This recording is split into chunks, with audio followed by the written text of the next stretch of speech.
Chapter 11. Izzy doesn't say it again, content to believe I was asleep during her confession. I guess.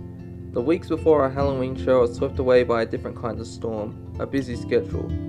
It's the death of every TTRPG campaign, and as my calendar fills up with more gigs of drugstore makeup, I have room for little else. I have to cancel my sessions at Save Point 3 weeks in a row. Even Geordie has stopped checking if I'm coming over for Critical Role on Thursdays. He knows I can't, and I know I can't, but it still stings a little when he texts stop coming. Izzy is ecstatic about the growing love for drugstore makeup, though. She sends me screenshots and pictures from forums and zines highlighting our up-and-coming two-piece that embodies the spirit of be gay, do crime. So, hold on. Do you have to be gay to do crime, or you do crime and be gay? She's particularly gleeful at one that says, of our sound, moreover, gay pride and make room for gay wrath. Yeah, that is not good. I don't need to explain why that's bad. But being in a punk band is a lot less sex, drugs, and rock and roll, and a lot more sitting in print shops waiting for flyers and arguing about what word rhymes best with Carabiniers. We're unveiling 3 new original songs at our Halloween gig, and Izzy fiddles with the lyrics until the last minute, eventually surprising me by rhyming Stonewall with blue balls on stage. It makes me laugh so hard I nearly miss the crash with my drumstick.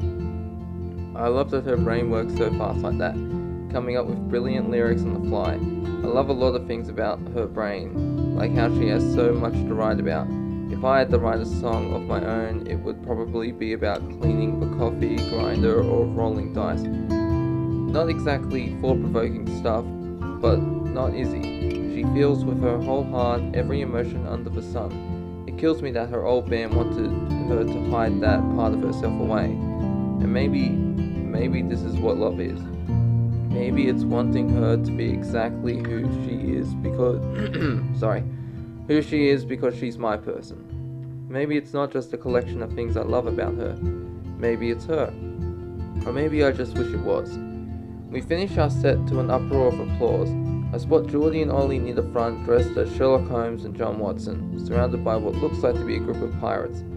Izzy grabs my hand as we descend the steps, engulfed by our friends who, despite our flakiness lately, showed up for us anyway.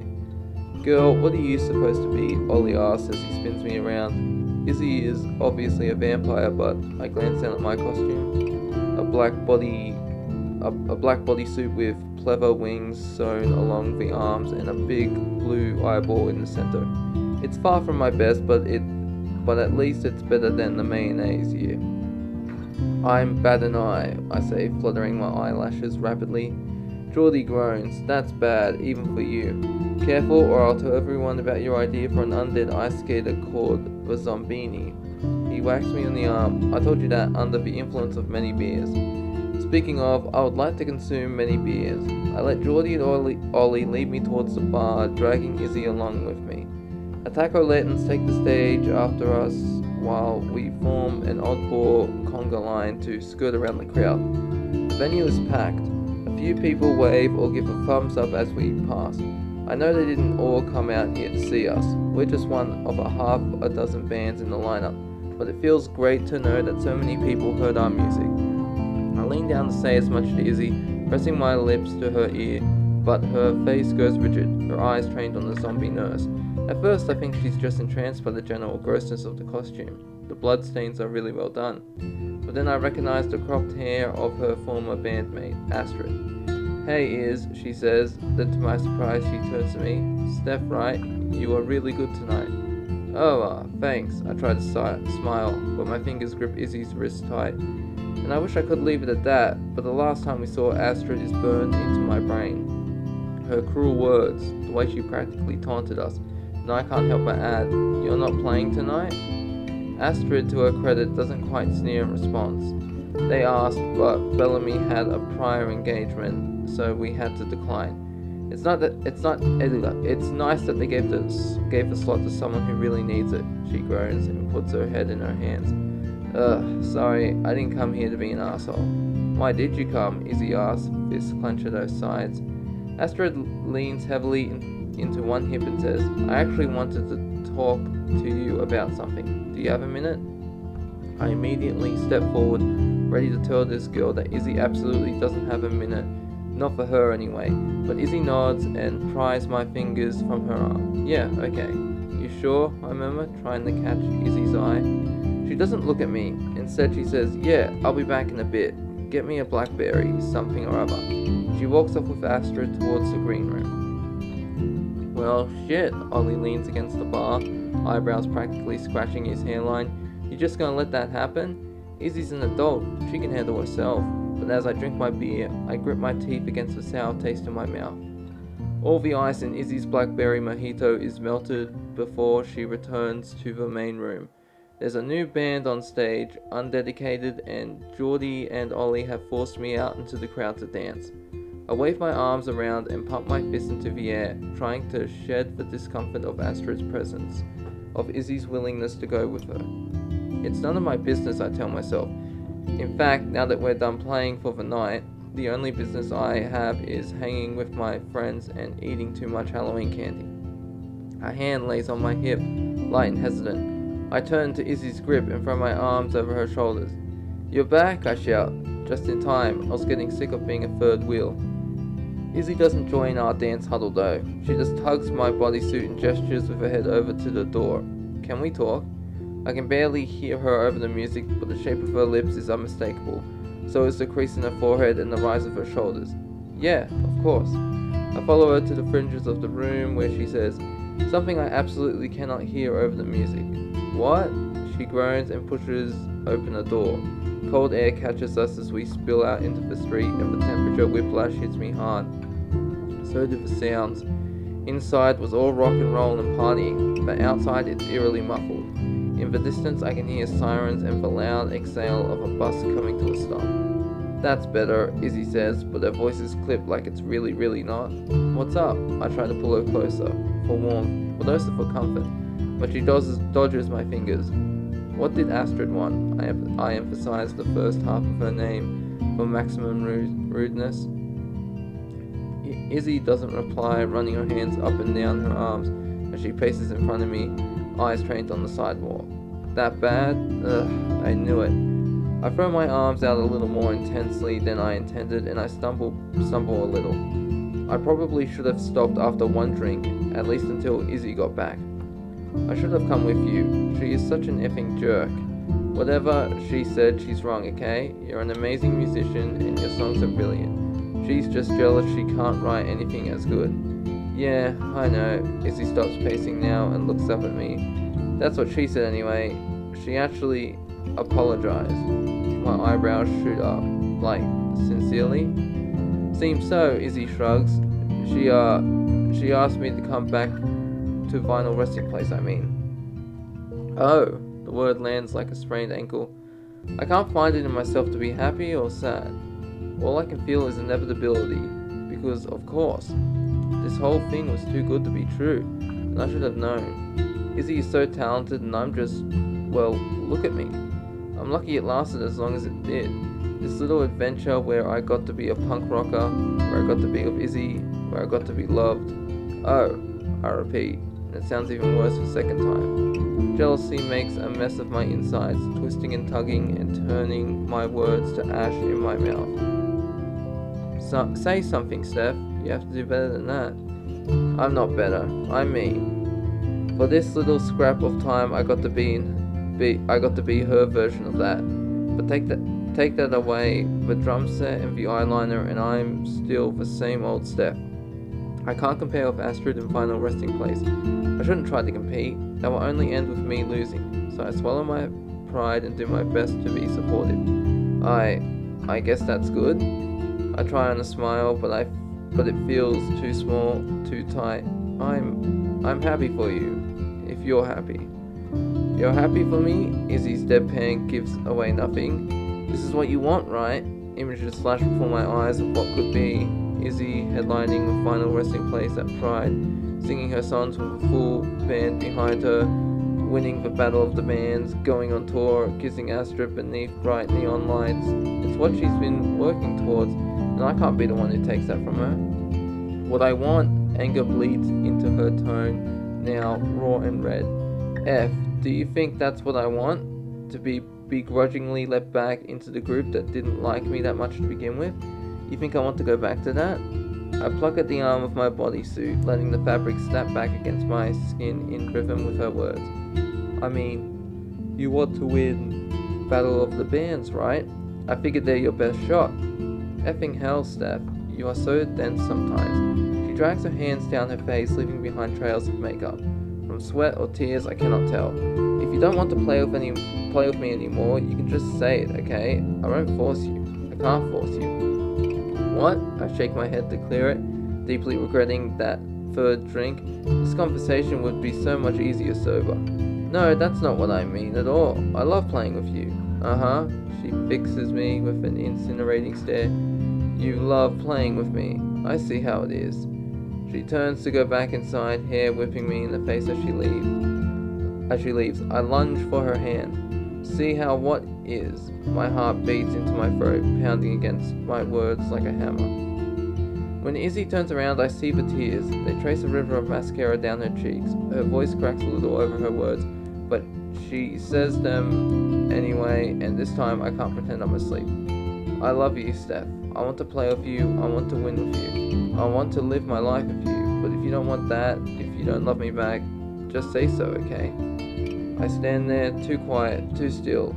I know in the vague sense that my mouth is open, but no words are coming out. The response she wants hovers at the tip of my tongue. I could say it, and maybe I'd even mean it. I love you too. It's not that hard to say. It should be easy. It should be so easy. But as I try to form the words on my lips, it's Mom I'm talking to instead of Izzy, and she's going to die. I say them out loud, she dies, that's how it goes. So maybe I should tell Izzy I'm sorry, I don't love her. I'll go back to my life, to my blank boring walls, to my coffee shop life where I'm Steph, the girl who used to be the punk two-piece with this amazing rock star. I'll make espressos and zines and bad jokes, but I'll never again make music. I'll never make Izzy laugh, but I'll never make her cry either. And that might be worth it. Steph, Izzy says my name like a sigh, and this is it. Either I want her or I don't. I love her or I don't. I have to say something. Or maybe I don't. Maybe I can just say nothing at all. Izzy shakes her head and pulls her arm forward from my grasp. Message received, she says, and then she's gone, along with my chance to decide for myself what kind of future I want. Chapter 12. I'm dressed like a bat, but I make my way home more like a ghost. My feet brush the concrete, but I barely notice. Dad and Renee are on the couch watching Hocus Pocus. They asked me to join them, I think, but I just float upstairs and collapse on my bed without changing. How long I lie there, I don't know. I keep waiting to feel something like relief or regret, but all I feel is numb. My phone buzzes with text messages from Geordie and Ollie, but my eyes blur over when I try to read them. Something about fighting a raccoon in an alley and ordering too much pizza. While they debate the virtue of artichoke as a pizza topping in our group chat, I roll over and stare at the wall. The wall stares back. I still don't have enough stuff to cover it up. I could get one of those big wall hangings just to keep the white paint at bay, but then I'd have to pick something that feels important enough to cover that much space. Maybe I can fill more space with Pride merch or some Critical Role art, but when I close my eyes and try to imagine what this room could look like, decorated by me, all I can see is Izzy. I want to play with you. I want to win with you. I want to live my life with you. The room transforms before me. A purple fur rug, sapphic poetry on a nightstand, drumsticks piled in a neat basket by the door. It's the room Izzy described, the one she decorated with her mind for me. I want to be there, and I don't want to be there alone. My eyes snap open. My brain is alert, focused, quiet, but for one word, Izzy. I don't think I fly, down the stairs and out the door. It takes me about 30 minutes to walk from my place to hers, but it feels like hours. I'm drenched by the time I arrive on her doorstep, rain and sweat mingling from an altogether cold and clammy experience, but I don't care. I'd sit on a glacier or a bucket of lava if it meant seeing Izzy again. When I do, it takes my eyes a few seconds to adjust. She's washed her face of makeup, tired circles, casting shadows beneath her eyes. I can't tell if she's been crying, but then I can't tell if I have either. Her hair is pulled back in a butterfly clip, but a few strands have broken free to frame her face. It takes everything in me not to grab her by the front of her dark red flannel pajamas and kiss her right there in the rain. Instead I say, hi. Great, good, suave, real substantive stuff. Izzy doesn't say anything, which I choose to take as a good sign. I'm an idiot. Excellent. Really building on the momentum. I shake my head, scattering water everywhere. What I mean to say is, I'm not very good at this. I've never done it before, and I'm kind of freaked out. Izzy flinches as some of the water from my hair lands on her face. Her face remains stoic and unreadable, but at least she's not slamming the door in my face. It's just, I like you so much, and when you said your old band wanted you back, I thought you were trying to soft dump me. I swallow hard, the unsettled feeling in my stomach rising with the memory, and I got, defensive. Like if you were going to hurt me anyway, I might as well make it easier and do it myself, you know. Izzy crosses her arms and looks just left of my shoes. Save it, Steph. I'm really not in the mood for an explanation. You broke my heart, it's over. Let's just not do this, okay? It's gonna suck whether I understand it or not, so no need to rehash your feelings for my benefit. I freeze, and maybe it's the cold catching up to me, maybe it's the lifelessness in her voice. She's telling me to let it go, but me letting it go is how we got here in the first place. So I gather my courage and say, you don't know how I'm feeling, Izzy. That's what I'm trying to say. Oh, I don't know how you're feeling? She takes a step out onto the porch, bare feet gripping the welcome mat. I told you I loved you, Steph, and you didn't say it back. I think it's pretty effing obvious how you feel.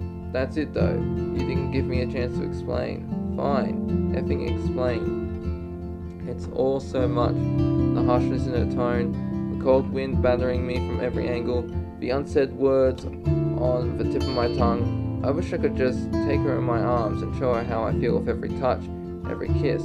But Izzy wants to hear me say it aloud, and even if it makes me want to curl into a ball and disassociate for hours, I have to do this for her, and for me too. Sorry. I want it, I say, hoping if I start there I'll find the finish line. Everything. Playing together in drugstore makeup, writing songs on the floor of your garage until 3 in the morning, slow dancing to AC/DC like a couple of weirdos. I want it all. You said you wanted a life together, and I think I do too. You think? She asks, but the edge is gone from her voice, like maybe she believes me.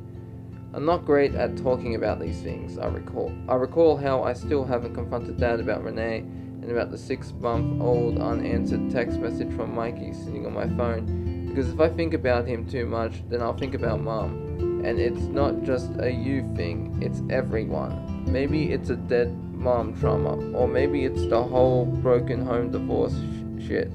But you're important to me, Izzy. I care about you. I want you. Izzy looks at me with hope in her eyes, and it's enough to help me stick the landing, however clumsily. I may not express it in a way you do, in exactly the words you do, but I do. I wrung my tongue along my teeth, pleading with my mouth to cooperate. If I don't say it, she may not believe me, and I'm too far in to chicken out now. I love you. It comes out squeaky and small, and not at all how love confession should go. But at least I'm absolutely soaked through and standing in the rain. I will have my Mr. Darcy moment, even if it all goes to shit after. Okay, Izzy says quietly. She takes another step and another until she's standing in the open rain with me, rain tearing through her pajamas. Okay, she repeats. Her hands settle on my hips and she kisses me. Her lips are soft and warm, if not wet with rainwater, and her touch is like an electric shock. I surge forward, crashing into her. It may not be a movie-worthy makeout, but I don't care. Everywhere we touch, I feel a little life come back to my skin. But even with Izzy's body pressed to mine, I can't help but shiver. Izzy pulls away and I feel my entire body warm the loss of her heat. But then she drags me forward towards the house. Come on, she says with a little skip in her step. You're soaked through, and I'd be remiss if I didn't take this opportunity to get you out of this bodysuit. It's not until I've been standing under a steady stream of hot water for at least 5 minutes that the feeling starts to come back to my limbs. I tried to get Izzy to hop in the shower with me, but it turns out standing in the rain without a jacket for almost an hour is my kryptonite. I don't melt like a witch or anything, but poor Izzy has to practically shuck the bodysuit off me and put me under the hot water like I'm a child who won't comply with bath time. You alive in there? Izzy calls from outside the bathroom. I don't know, I shout back. How do you feel about dating an undead girl? It worked in Carmilla. So long as you skew more vampire and less zombie, I think I'll manage. Not into rotting flesh? You know, you'd think it would be that, but actually I'm more worried that my culinary skills won't be up to the challenge of aesthetically plating brains. Garnish with a little arugula and balsamic, maybe some parmesan. Izzy's laughter is like balm to my soul through the closed door. Okay, point taken. I'm going to make us some hot cocoa, but I've left some extra pajamas by the door. I take my time getting dressed, luxuriating a little in the feel of flannel across my skin. It's not until I button up the last button and squeeze the water from my hair that I realize the feeling has returned to my flesh, but I still feel numb inside. I drum my fingers on the countertop and stare at my reflection. I look the same as I always do, a little soggy, but nothing else has changed. I don't know what I expected. It's not like saying the L word is that transformative, right? Maybe I don't feel different because saying it doesn't actually change me that much. I still feel how I feel. I decided it's that because I've decided that it's because the alternative is too much to process. It hangs in the back of my mind though, a gentle reminder that just because you say something out loud doesn't make it true. Izzy's waiting for me in the kitchen table, 2 steaming mugs before her. She slides one towards me with an illustration of a possum on it. Feeling okay, she asks. I nod and take a seat across from her, silently laminating that she set us up opposite each other instead of somewhere I can more easily touch her. She picks up her own mug, white with blue lettering that says, I love you a lot, Key. Warm? Yeah, could be warmer though. I give my eyebrows a suggestive bounce over my mug. Izzy laughs but doesn't move closer. I thought we should probably talk more first. I grunt non-committally. The last thing I want to do right now is talk. I want to snuggle down next to Izzy, breathe in her scent, hold her so close I can feel her heartbeat. I don't want to waste time with words. It's just not talking about what we're feeling is how we got into this situation to begin with, and I don't want to make that same mistake again. She's not wrong, so I took a nod and a sip of my cocoa. Right, so at first I think she's going to ask me more about my mum or something, but instead she says, I definitely have abandonment issues, or I don't know, whatever it is when people constantly tell you that you're not enough, or that you're too much and never just right. What do they think life is? Goldilocks and the Three Bears? Joke all you want, but yeah, that's exactly what life is. Izzy dropped her eyes to her mug, watching the marshmallows melt into a white cream. We're all looking for a perfect fit, whether that's a person or a place or a group or a goal. And I know I can't be that for every single person I meet. I've had enough therapy to know intellectually all I can do is be myself. But it's hard to look at the evidence and emotionally feel like myself is good enough. People always leave, one way or another. It's happened with the band, with my friends, with roommates. I guess I was just waiting for it to happen with you too.